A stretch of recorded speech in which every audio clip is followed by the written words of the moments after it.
Good morning बच्चों। आज हम आपका नया चैप्टर स्टार्ट करने जा रहे हैं, इलेक्ट्रिकल फॉल्ट।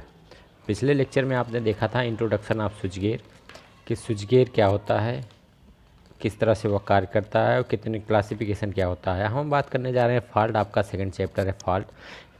तो इलेक्ट्रिकल फॉल्ट की अगर हम डिफिनीशन की बात करें तो क्या होता है। सबसे पहले फॉल्ट क्या होता है। फॉल्ट की हिंदी होती है प्रदोष या वैद्युत दोष।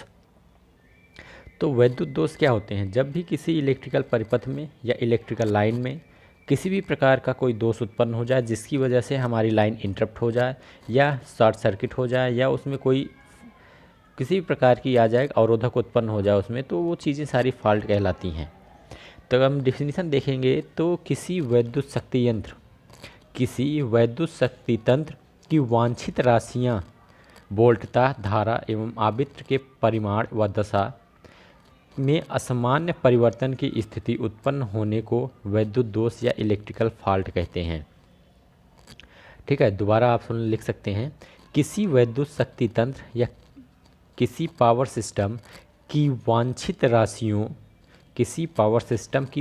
राशियों वोल्टता या वोल्टेज, करंट और फ्रीक्वेंसी के परिमाण व दिशा में असामान्य परिवर्तन की स्थिति उत्पन्न होने को वैद्युत दोष या इलेक्ट्रिकल फॉल्ट कहते हैं। ठीक है, मतलब कोई भी पावर सिस्टम है हमारा या परिपथ है, उसमें किसी भी प्रकार का विकार उत्पन्न हो रहा है या उसके दिशा में कोई असामान्य परिवर्तन हो रहा है। असामान्य का मतलब होता है जो हम ना चाह रहे हों वो परिवर्तन हो रहा है, तो ये इस कंडीशन में उसमें इलेक्ट्रिकल फॉल्ट माना जाता है।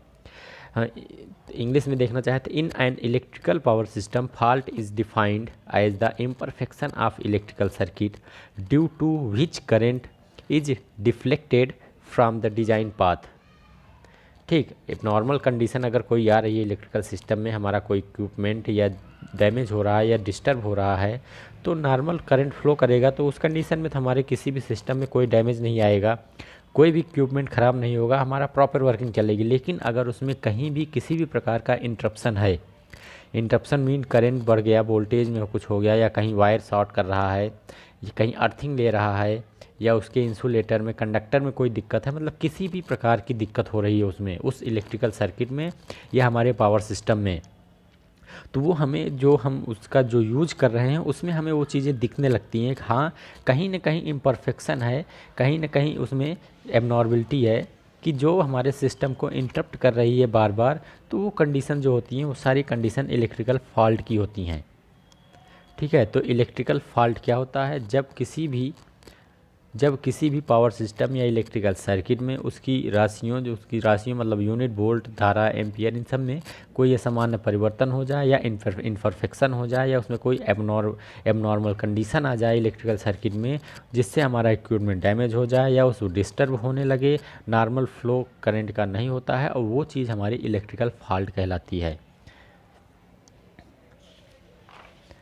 ठीक है, तो हम इसमें देख रहे हैं, आपने इसमें देखा है कि मोस्ट कॉमन फॉल्ट क्या होती है। मोस्ट कॉमन फॉल्ट जो होती है वो शॉर्ट सर्किट होती है। सबसे ज़्यादा फॉल्ट जो मिलती है इलेक्ट्रिकल सिस्टम में, मोस्ट प्रोबेबल फॉल्ट वो होती है शॉर्ट सर्किट। हाई करंट हुआ, शॉर्ट सर्किट हुआ, लो करंट हुआ, शॉर्ट सर्किट हुआ, दो वायर मिक्स हो गए, शॉर्ट सर्किट हो गया, हमारा कोई भी इक्विपमेंट है उसमें कहीं खराबी आई, शॉर्ट सर्किट हो गया। तो ज़्यादातर फॉल्ट आपके शॉर्ट सर्किट की वजह से होते हैं। तो मोस्ट कॉमन फॉल्ट क्या होते हैं, शॉर्ट सर्किट के होते हैं। रीजन ऑफ ऑकरेंस ये आते क्यों है, फेलियर ऑफ इंसुलेशन, मतलब इंसुलेशन में जब फेलियर हो जाता है, जैसे ये वायर जा रहे हैं, इंसुलेशन में फेलियर हो गया, कोई इक्विपमेंट हम है हमारा यहाँ ये रन कर रहा है, इसमें किसी इंसुलेशन में फेलियर हो गया, तो ये चीज़ें जब होती हैं तो फॉल्ट होता है। तो ये एक नॉर्मल सा ग्राफ है जिसको आप देख सकते हैं, जिससे आप समझ सकते हैं कि फॉल्ट क्या होता है। Most common fault short circuit, reason of occurrence failure of insulation, its reason. Failure of insulation आपका रीजन है, जो रीजन आया, जो अकरेंस रीजन है वो फेलियर ऑफ इंसुलेशन है। ठीक, तो इसमें और क्या क्या होती हैं, over voltage due to switching सर्क, जब हमारा स्विचिंग सर्क होता है तो उस समय जो ओवर वोल्टेज की कंडीशन आ जाती है वो भी फॉल्ट कहलाती है, क्योंकि हमारा वोल्टेज ओवर हो गया, ज़्यादा हो गया। Over voltage due to direct और indirect lightning stroke, lightning stroke अगर किसी भी हो रहा है तो डायरेक्ट हो या इनडायरेक्ट हो उसकी वजह से भी ओवर वोल्टेज होते हैं। मैकेनिकल डैमेज, मैकेनिकल डैमेज है हमारा जो सिस्टम है या हमारा जो इंस्ट्रूमेंट है उसमें कोई मैकेनिकल डैमेज हो जाए। Failure of dielectric strength, उनके डाई इलेक्ट्रिक स्ट्रेंथ में कोई फेलियर हो जाए, जो उसकी कैपेसिटी हो, हमने जो इक्विपमेंट जो भी वायर या जो भी इंस्ट्रूमेंट उसमें यूज किए हैं किसी भी अपने इंस्ट्रूमेंट में, तो उसमें कोई डाई इलेक्ट्रिक स्ट्रेंथ में कमी आ जाए तो उसकी वजह से भी फेलियर होते हैं। ठीक है, तो ये तो था आपका इलेक्ट्रिकल फॉल्ट क्या होता है और किस वजह से फेलियर होते हैं। अब हम देखेंगे टाइप्स ऑफ फॉल्ट की। ठीक है, टाइप ऑफ फॉल्ट, फॉल्ट कितने तरह के होते हैं। अगर हम टाइप ऑफ फॉल्ट की बात करेंगे तो वैसे तो नॉर्मली फॉल्ट दो ही प्रकार के होते हैं। ठीक, एक स्टेबल और एक अनस्टेबल। पहला आपका होता है स्टेबल फॉल्ट, दूसरा आपका होता है अनस्टेबल फॉल्ट। ठीक है, और टाइप ऑफ फॉल्ट में कभी कंफ्यूज मत होइएगा। टाइप ऑफ फॉल्ट जो होते हैं आपके, अगर इलेक्ट्रिकल पावर सिस्टम की हम बात करेंगे तो उसमें होते हैं symmetrical fault, unsymmetrical fault and three phase symmetrical fault. ठीक है, तो ये चीज़ आप ज़रूर ध्यान रखिएगा। टाइप ऑफ फॉल्ट की जब बात की जाएगी, अगर हम स्विचिंग की बात करेंगे, स्विच गियर की बात करेंगे, तो उसमें जो होते हैं स्टेबल और अनस्टेबल होते हैं, मतलब अस्थाई और अस्थाई इलेक्ट्रिकल फॉल्ट होते हैं। अगर हम पावर सिस्टम की बात करेंगे, इलेक्ट्रिकल पावर सिस्टम में जो फॉल्ट होते हैं तो वो होते हैं सिमेट्रिकल फॉल्ट, अनसिमेट्रिकल फॉल्ट। ठीक, तो अभी हम स्टेबल और अनस्टेबल फॉल्ट के बारे में पढ़ेंगे कि ये क्या होते हैं। नाम से आपको पता लग रहा है स्टेबल फॉल्ट, जो फॉल्ट ऐसे फॉल्ट जिनकी उत्पत्ति विद्युत शक्ति यंत्र में अस्थायी रूप से होती है, मतलब जो उसमें तब तक रहते हैं जब तक हमारा जो यंत्र है, जो इंस्ट्रूमेंट है, वो पूरी तरह से ख़राब ना हो जाए। स्टेबल फॉल्ट उन्हें कहते हैं। मतलब किसी भी इलेक्ट्रिकल सर्किट में, किसी भी इंस्ट्रूमेंट में वह फॉल्ट जो उसमें तब तक रहे जब तक वह इंस्ट्रूमेंट पूरी तरह से ख़राब ना हो जाए, वो होते हैं स्टेबल फॉल्ट। मतलब एक बार आ गया तो वो जब तक पूरे इंस्ट्रूमेंट को ख़राब नहीं कर देगा तब तक वो उसमें से ख़त्म नहीं होगा, तो वो आपका स्टेबल फॉल्ट होता है। अनस्टेबल होता है कि आता है कुछ समय के लिए, कुछ सेकंड के लिए आएगा, उसके बाद वो अपने आप ही समाप्त हो जाएगा, तो वो क्षणिक या अस्थायी फॉल्ट कहलाते हैं। हम स्टेबल फॉल्ट की बात करें तो इसके अंदर चार होते हैं। ठीक, अधिधारा, अधिवोल्टा, असंतुलित और विपरीत दोष। अधिधारा होता है मतलब करंट की अधिकता, मतलब ओवर करंट। ठीक है, हम स्टेबल की बात कर रहे हैं, तो स्टेबल में जो होते हैं, पहला है ओवर वोल्टेज, दूसरा है ओवर करंट, तीसरा है डिसबैलेंस, चौथा है पावर अपोजिट पावर फॉल्ट, मतलब पावर की सप्लाई आप उल्टी कर दें। अपोजिट का मतलब होता है जैसे फेज़ टू फेज़ होना चाहिए तो आप फेज़ टू ग्राउंड कर दिए, फेज़ टू अर्थ कर दिए। लाइन टू फेज़ होना चाहिए, आप फेज़ टू लाइन कर दिए, तो वो जो फॉल्ट होते हैं वो विपरीत शक्ति दोष में आ जाते हैं। ठीक है, तो आपका स्टेबल फॉल्ट क्या होता है, जो वह फॉल्ट जो किसी भी इलेक्ट्रिकल सिस्टम में तब तक रहता है जब तक वह इंस्ट्रूमेंट पूरी तरह से क्षतिपूर्ण ना हो जाए या पूरी तरह से ख़राब ना हो जाए। इसके चार प्रारूप होते हैं, over voltage, over current, disbalance और अपोजिशन। अब या रिवर्स भी कह सकते हैं कि over current, over voltage, unbalanced and reverse power fault. ठीक है, तो ये आपके स्टेबल फॉल्ट होते हैं। हम अनस्टेबल की बात करेंगे तो अनस्टेबल की बात करेंगे, अनस्टेबल फॉल्ट में क्या हो जाएगा। अनस्टेबल फॉल्ट में तो पहली बात तो ये होती है कि जो क्षणिक मात्र होता है, जस्ट कुछ सेकंड के लिए आया, तदुत्पाद अपने आप ये समाप्त हो गया। ठीक है, तो ये आपका अनस्टेबल फॉल्ट में आता है कि ऐसे वैद्युत दोष जिनकी उत्पत्ति वैद्युत शक्ति यंत्र में कुछ ही सेकंड के लिए होता है और उसके उपरांत वह समाप्त हो जाता है, वह अस्थायी वैद्युत दोष कहलाता है। ठीक है, तो इसमें हम टाइप की बात करेंगे तो ये दो ही प्रकार के होते हैं, ओवर वोल्टेज फॉल और इंटरनल काज। एक तो होता है ओवर वोल्टेज की वजह से। ओवर वोल्टेज में क्या होता है, कुछ टाइम हमारी सप्लाई बढ़ी, तुरंत घट गई। हम देखते होंगे घरों में भी कभी कभी बहुत हल्का होता है, हमारी लाइट एकाएक तेज़ हुई फिर अपने आप नॉर्मल कंडीशन में आ गई, तो वो रीजन चलता है, उससे हमारे सिस्टम में फॉल्ट बहुत रेयरली आता है, कुछ सेकंड का होता है। दूसरा होता है इंटरनल काज। इंटरनल काज का मतलब है जैसे हमने स्विच चेंज किया, ठीक है। एक अचानक में लोड में परिवर्तन हो गया, हमारा जो इलेक्ट्रिकल इंसुलेशन है वो विफल हो गया एकाएक, उसके बाद फिर अपने लेवल पे आ गया। तो ये चीज़ें हमारी इंटरनल काज में आती हैं। और होता है सर्ज फॉल्ट, सर्ज हिल्लोल जिसे हम कहते हैं। सर्ज होता क्या है? सर्ज होता है किसी भी लाइन में कि एक परिपथ में किसी तीव्र लघु परिपथ दोष या उत्पत्ति के प्रभाव के कारण, मतलब कोई भी हमारा सिस्टम है उसमें एकाएक बहुत ज़्यादा मतलब स्पीडली उसमें कोई क्या हो, वोल्टता का प्रभाव पड़े। सर्ज नाम से आपको पता लग रहा है कि जब हमारा कोई परिपथ है उस पर एकाएक बहुत ज़्यादा वोल्टेज बढ़ जाए, मतलब हाई वोल्टेज उसमें आ जाए और वो तीव्र गति में आ जाए, तो उस समय उसके फ्रीक्वेंसी, वोल्टेज और करंट में क्या होता है, डिसबैलेंस उत्पन्न हो जाता है। उसकी वजह से जो फॉल्ट आते हैं उसे सर्ज फॉल्ट कहते हैं।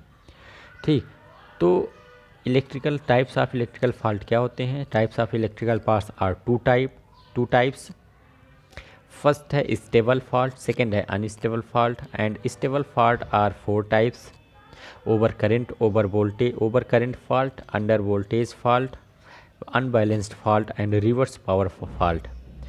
And unstable fault are 2 types: over voltage fault और surge fault. Over voltage fault में इंटरनल और एक्सटर्नल कॉज आ जाएंगे। सर्ज फॉल्ट होता है जो तीव्र गति से उसमें कोई परिवर्तन होता है तब होता है। तो ये आपके थे इलेक्ट्रिकल फॉल्ट क्या होते हैं।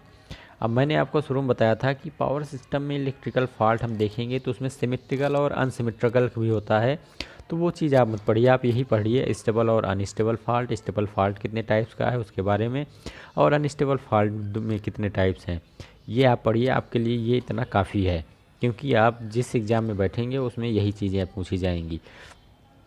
तो ये था आपका टाइप्स ऑफ फॉल्ट। आपने देखा कि इलेक्ट्रिकल फॉल्ट क्या होता है, टाइप्स ऑफ इलेक्ट्रिकल फॉल्ट क्या होता है। ठीक, अब हम बात करेंगे various aspect of protection in electrical system. Electrical system में वो कौन कौन से एस्पेक्ट होते हैं या रीजन होते हैं जिनसे हम इलेक्ट्रिकल सिस्टम को प्रोटेक्शन प्रोवाइड करवा सकते हैं। मतलब ये भी कह सकते हैं कि वैद्युत तंत्र की विश्वसनीयता एवं अस्थायित्व पर दोषों का प्रभाव।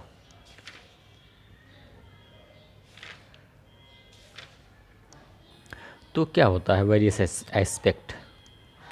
फर्स्ट है इलेक्ट्रिकल सिस्टम प्रोटेक्शन प्रदान करने का मुख्य उद्देश्य इंस्ट्रूमेंट को डैमेज हुए बिना कंटिन्यूअस सप्लाई प्रदान करना।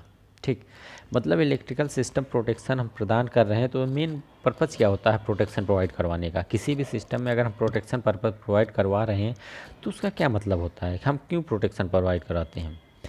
हम प्रोटेक्शन इसीलिए प्रोवाइड करवाते हैं हमारा जो सिस्टम है, इंस्ट्रूमेंट है, उसमें किसी भी प्रकार का डैमेज ना हो। बिना डैमेज हुए सप्लाई को या तो वो इंटरप्ट कर दे या तो खुद से दूर करके सप्लाई को कंटिन्यूअस रखे। ठीक है, प्रोटेक्शन में 2 कंडीशन होती हैं। एक कि अगर माइनर फॉल्ट है तो उसको खुद ब खुद रिमूव करके सप्लाई को कंटिन्यू रखें, ये तो पहला होता है।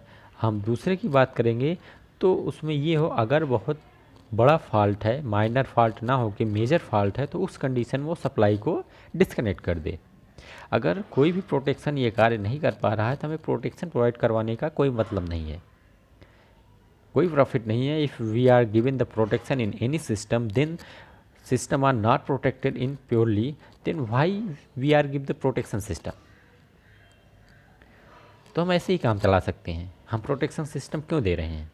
इसीलिए दे रहे हैं कि हमारा जो इंस्ट्रूमेंट है उसमें कोई भी विकार उत्पन्न ना हो, उसमें कोई भी फॉल्ट ना आए और वो डैमेज ना हो।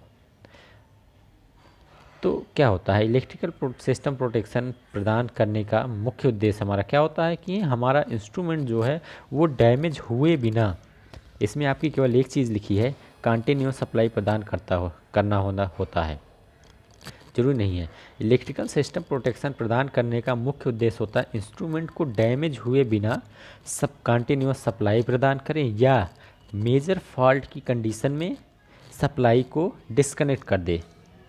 ठीक, तो ये आपका पहला होता है एस्पेक्ट, पहला रीजन होता है हम जो प्रोटेक्शन प्रोवाइड करवाते हैं। सेकंड होता है remove the chance of fault. मतलब उसमें भी जो भी चांसेस हैं दोष उत्पन्न होने के, एक तो होता है हमारा फॉल्ट उत्पन्न हो गया, ठीक। दूसरा होता है जो फॉल्ट उत्पन्न हो रहा है उस फॉल्ट के जो चांसेस हैं जहाँ से उत्पन्न हो रहा है उसी को ख़त्म कर दिया जाए। मतलब कहा नहीं जाता है जड़ को ही ख़त्म कर दो तो अपने आप पेड़ ख़त्म हो जाएगा, तो वो कंडीशन है हम फॉल्ट उत्पन्न होने वाली जड़ को ही ख़त्म कर दें, मतलब remove the chance of fault. तो वही चीज़ हुआ जो उसमें चांसेस जहाँ से फॉल्ट के बन रहे हैं उसी को हम पहले सही कर देते हैं, तो फॉल्ट आएगा ही क्यों सिस्टम में। तो ये हो गया remove the chance of fault. Third point है decrease the severity of fault. Fault की जो सोवर्निटी है हम उसको डिक्रीज़ कर दें। डिक्रीज़ करने का मतलब होता है कि बहुत से फॉल्ट ऐसे होते हैं जिनको हम पूरी तरह से ख़त्म नहीं कर सकते हैं, जो हमने अभी आपको टाइप्स ऑफ फॉल्ट में बताया था। स्टेबल फॉल्ट जो सिस्टम को पूरी तरह से ख़राब करने के बाद ही मानता है कुछ भी कर लो, तो इसमें क्या होता है अगर ऐसा फॉल्ट आ भी जा रहा है तो हमारा प्रोटेक्शन सिस्टम क्या करेगा, उसको बार बार सोवर्निटी करता रहेगा, मतलब उसको डिक्रीज़ करता रहेगा, और जैसे इंक्रीज़ करेगा डिक्रीज़ कर देगा, फिर इंक्रीज़ होगा फिर मतलब वो कंट्रोलिंग प्रोवाइड करवाता रहता है कि उसको जल्दी नहीं करने देता है फॉल्ट। टाइम रहते आप उस सिस्टम को ही चेंज कर दीजिए, क्योंकि अगर उसमें कोई जैसे आपका जनरेटर है तो उसमें किसी पार्ट में फॉल्ट आ रहा है जो स्टेबल फॉल्ट है जो नहीं जाएगा कभी, तो मोस्टली इंजीनियर क्या करते हैं हम लोग उस पार्ट को ही चेंज कर देते हैं, नया लगा देते हैं। जब पार्ट ही नहीं रहेगा तो बॉल कैसा, तो वो चीज़ है वो डिक्रीज़ करता रहेगा लेकिन एक लेवल के बाद वो कर जाएगा। तो ये होता है आपका प्रोटेक्शन सिस्टम, ठीक है। इसमें बहुत छोटा लिखा है, आप इसको ब्रीफ में लिख लीजिएगा। तो पहला हो गया डैमेज हुए बिना कंटिन्यूस सप्लाई प्रदान करना, या मेजर फॉल्ट है तो सप्लाई को इंटरप्ट करना। दूसरा हो गया कि फॉल्ट के जो चांसेस होते हैं उसको रिमूव कर देना। थर्ड हो गया कि severity of fault is decreases. And अब हम बात करेंगे chance of fault can be decreases by 3 except. इसको हम नेक्स्ट लेक्चर में आपसे बात करेंगे। अभी के लिए इतना काफ़ी है। ये आप देख लीजिए कि फॉल्ट क्या होता है, टाइप्स ऑफ फॉल्ट क्या होते हैं, प्रोटेक्शन हम क्यों प्रोवाइड करवाते हैं, ये चीज़ें आप देख लीजिए। बाकी हम अगले लेक्चर में आपसे बात करेंगे।